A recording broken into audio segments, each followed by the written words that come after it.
வாழ்க்கையில் மிகப்பெரிய பாடத்தை கற்றுக்கிட்டேன். அது மட்டும் இல்லாமல் மிகப்பெரிய மன உளைச்சலில் இருந்தேன் அப்படின்னு சொல்லிட்டு துருவ் விக்ரம் ரீசெண்டாக ஒரு பேட்டியில் ரொம்பவே எமோஷ்னலாக பேசியிருக்காங்க. அந்த வகையில் துருவ் விக்ரம் மாரி செல்வராஜ் இயக்கத்தில் பைசன் படம் நடிச்சிருந்தாங்க.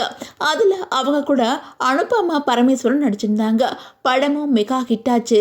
அப்போது துருவுக்கும் அனுபமாவுக்கும் ஏற்பட்ட பழக்கம் காதலாக மாறியிருக்கு அப்படின்னு சொல்லிட்டு ஒரு பேச்சுக்களுமே எழுந்துச்சு.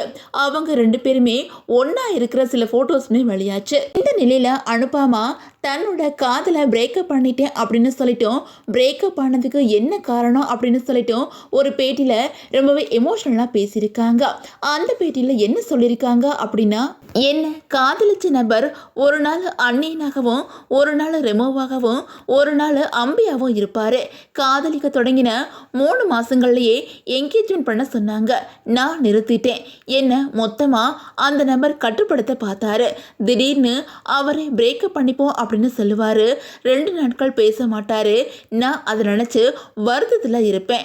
3ஆவது நாள் மன்னிப்பு கேட்பாரு. இப்படி தான் சில நாட்கள் போச்சு.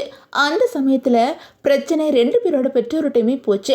அவங்க பேசிட்டு இருக்கும்போது தான் அவரோட உண்மையான முகத்திரை கழிஞ்சிச்சு. இனிமே இவர் கூட ஒத்து வராது, நிரந்தரமாக பிரிஞ்சிடலாம் அப்படின்னு சொல்லிட்டு அப்போ தான் முடிவெடுத்தேன்.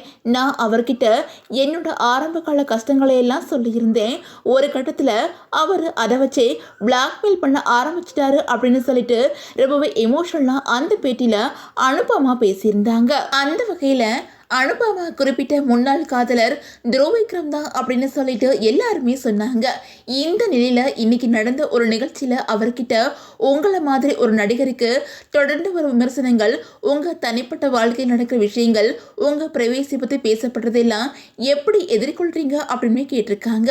அதுக்கு பதில் கொடுத்த துருவ் விக்ரம் என்ன சொல்லியிருக்காங்க அப்படின்னா, இந்த துறையை நாம தேர்வு செய்யும் போதே இந்த மாதிரி விமர்சனங்களும் தீவிரமான கண்காணிப்புகளும் இதன் ஒரு அங்கமாகவே இருக்கும் அப்படிங்கிறத ரொம்ப ஆரம்பத்திலேயே நாம் புரிஞ்சுக்கிறோம். இந்த தொழில் எவ்வளவு அழகானது இருந்தாலும் இதில் பல பரிமாணங்கள் இருக்கத்தான் செய்து நாம் அதை முழுமையாக ஏற்றுக்கிட்டு தான் ஆகணும். ஆனால் உண்மையை சொல்லணும் அப்படின்னா இது எல்லாமே என்னைய ஒருபோதும் பாதிச்சதே இல்லை அப்படின்னு சொல்லிட முடியாது. நாம் யார், நமக்கான விஷயங்கள் என்ன அப்படிங்கிறதுல தெளிவு வேணும். நமக்கு எது முக்கியமானது, நாம் நேசிக்கிற மனிதர்கள் யார் அப்படிங்கிறத புரிஞ்சுக்கிட்டு அவங்கள பாதுகாப்பாக வச்சுக்கணும். நாம் உண்மையோடு இருக்கும்போதும் நம் எல்லை என்ன அப்படின்னு நமக்கு தெரியும் போதும் இந்த விமர்சனங்களால் ஒரு குறிப்பிட்ட எல்லைக்கு மேலே நம்மளை ஒன்றுமே பண்ண முடியாது. அந்த வகையில் கடந்த 7-8 ஆண்டுகால என்னோட திரைப்பயணத்தில் எனக்கு எப்போதும் துணையாக நின்று ஊக்கமளிக்கிற ஒரு சிறிய நல்ல நட்பு மற்றும் ஆதரவாளர் வட்டம் அமைஞ்சது என்னோட அதிர்ஷ்டம்தான் அப்படின்னு தான் சொல்லுவேன். அது மட்டும் இல்லாமல் என்னோட அப்பா விக்ரம் பல வருஷங்களாக போராடித்தான் இந்த இடத்துக்கு வந்திருக்காரு. அவரோட உழைப்பு எனக்கு பெரிய பாடம். அவரோட வாரிசாக இருக்கிறதுல எனக்கு அதிர்ஷ்டம்தான். மகான் படத்தில் அவர் அடிக்க முடியாத காட்சியில் நடித்தேன்.